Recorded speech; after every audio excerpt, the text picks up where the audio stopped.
नमस्कार शिक्षक अभ्यर्थियों व शिक्षक साथियों।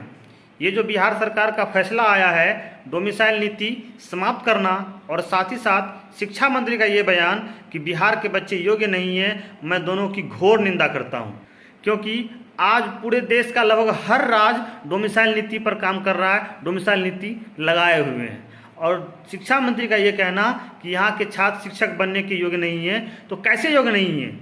इस देश का टफेस्ट एग्जाम यूपीएससी जैसे पास करके बिहार के छात्र देश में प्रथम स्थान लाते हैं और बिहार की प्रतिभा का आप अपमान कर रहे हैं।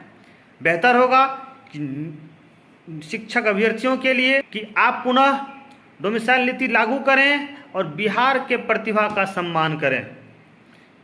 बिहार के अभ्यर्थी पूरे ही आक्रोश में हैं और वो क्या बयान दिए हैं, क्या सरकार से आग्रह है और क्या अल्टीमेटम है, आइए सुनते हैं आगे। खाली होने के पीछे अभ्यर्थी जिम्मेदार कैसे हैं, वो इनकम्पिटेंट कैसे हैं?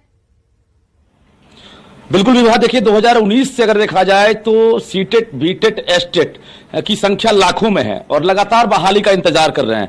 शिक्षा मंत्री ने अचानक डोमिसाइल नीति तो खत्म कर ही दी है, उसके बाद जो बयान दिया है वो हास्यास्पद और बेतुका भी नजर आ रहा है, क्योंकि लाखों की संख्या में यहाँ पर ट्रेंड अभ्यर्थी हैं जिन्होंने सीटेट, बीटेट और एस्टेट कर लिया है और विषयवार टीचर भी उपलब्ध हैं। बिना डेटा की जानकारी लिए मंत्री ने किस तरह से बयान दिया वो सबने देखा है। आक्रोश अब साफ तौर से झलक रहा है। जो अभ्यर्थी हमारे साथ हैं आप देख सकते हैं, जरा बात कर लेते हैं। आप लोग एस्टेट पास हैं, साइंस, इंग्लिश और गणित, ये 3 विषयों की बात हुई है, क्या लग रहा है कि योग्य नहीं है? हमारे पास बिहार में साइंस, गणित और सभी विषय मैथ का इतने छात्र हैं, शिक्षक अभ्यर्थी हैं कि बिहार छोड़ दीजिए पूरे देश को पढ़ा सकते हैं, इतने हमारे डिग्री लेके बैठे हुए हैं। या मंत्री जी का दिमाग खसक गया है। मंत्री जी को 72 घंटा का अल्टीमेटम दे रहे हैं और नीतीश कुमार जी को कि 72 घंटा के अंदर अपना बयान वापस ले और डोमिसाइल नीति लागू करें। अब मंत्री जी को काके जाने की जरूरत पड़ गई है क्योंकि इनका दिमाग होश में नहीं है। क्या लग रहा है कि अभी तो बहाली प्रक्रिया चल ही रही है, अचानक डोमिसाइल नीति खत्म हो गई है, कंपटीशन कितना बढ़ गया है, कॉम्पिटेंट यहाँ नहीं है, ऐसा भी मंत्री का कहना है। 4 सालों से जो अभ्यर्थी इंतजार कर रहे हैं उनको आप जो लगातार बेइज्जती करने का काम करते हैं। 4 सालों से हम लोग शिक्षक बनने के लिए इंतजार कर रहे थे, पूरा पात्रता रखते हुए भी, लेकिन ये रोज आकर के अब देखिए डोमिसाइल हटाने का कारण क्या दिए? कारण का क्या दिए कि अब हमें टैलेंट नहीं है, टैलेंट नहीं है। इनको सिर्फ नौगा फेल में टैलेंट दिखता है, हम लोग में टैलेंट नहीं दिखता है। हम लोग मजदूर बनने के लिए और इतने अभ्यर्थी स्टेट 19 मेरिट में आके पूरा मेरिट तैयार है, सब कुछ बस नियुक्ति देने की बारी थी। बहाली प्रक्रिया जारी है और इस तरह का बयान आया है, अंदर से क्या लग रहा है कि किसी तरह की कुंठा भी आ गई आप लोग? बिल्कुल, आप तो खुद हमारे संघर्षों के गवाह रहे हैं। आपने देखा होगा कि हम बहाली खोलने में कितना मशक्कत करते हैं, कितना संघर्ष करते हैं। लगातार 3 साल लड़े तब जाकर ये बहाली प्रक्रिया शुरू हुई और शुरू हुई तो खास करके हमको कितना 3 से 4 बाहरी आएंगे तो क्या लग रहा है कि जो बिहारी हैं उनमें अब कितनी चुनौतियां बढ़ेगी, ये बताइए। बाहरी आएंगे तो बिहारियों का ना अधिकारों को लेंगे, बिहारियों का ना गला को घोटेंगे। वेटेज खोज रहे हैं आप लोग? हम लोग वेटेज नहीं, हम लोग सिर्फ डोमिसाइल, फुल डोमिसाइल नीति जो पहले था उसी डोमिसाइल नीति को लागू कीजिए। खेल मंत्री तो तैयार नहीं है, मंत्री ने साफ तौर से कह दिया कि आप लोग योग्य नहीं है, इसलिए बाहरी को बुलाया जाएगा। देखिए, मंत्री जी को हम कहना चाहेंगे कि आप मानसिक दिवालिया हो चुके हैं। ये आपको शिक्षा विभाग के अधिकारियों ने असली डाटा नहीं दिया है। आप डाटा मंगा कर तो देख सकते हैं, पढ़े लिखे आदमी हैं, खुद को कहते हैं कि प्रोफेसर हैं, आप डाटा मंगा कर देख लीजिए। रजनीश जरा ये भी पूछिए, तर्क तो ये भी दिया जा रहा है कि कंपटीशन से भागने के लिए, बचने के लिए और डर रहे हैं, इस वजह से ये तमाम चीजें सामने लाई जा रही हैं। अगर कंपटीशन होगा तो बेहतर शिक्षक मिलेंगे, स्टूडेंट्स को बेहतर शिक्षक और गुरुजी मिलेंगे, तो आखिर इसमें आपत्ति क्यों है? आप टैलेंटेड हैं तो बैठिए एग्जाम में साथ में।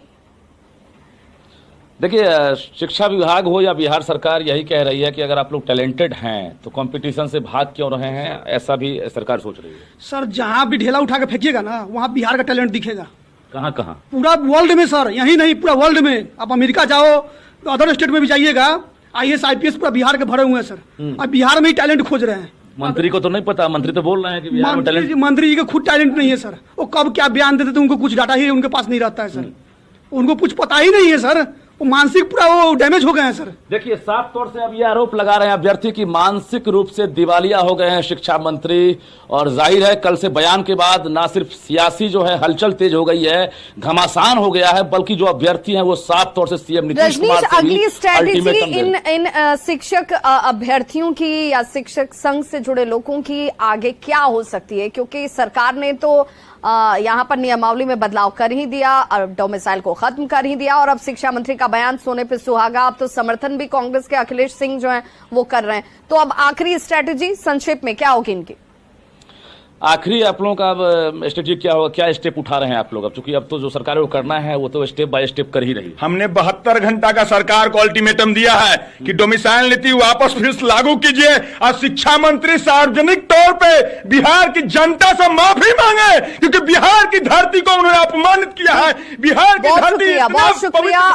मंत्री जी को मैं बता देना चाहता हूं कि कम से कम बिहार में शिक्षक बनने की जो अर्हता है, न्यूनतम योग्यता है, उसकी जानकारी का अभाव शायद आपको है।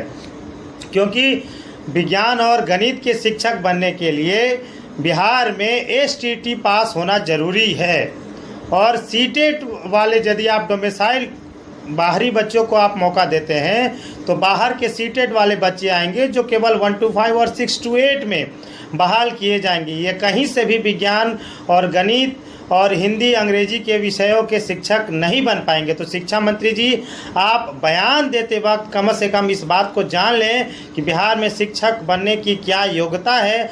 आप हड़बड़ी में हमेशा गड़बड़ बयान देते आए हैं। कभी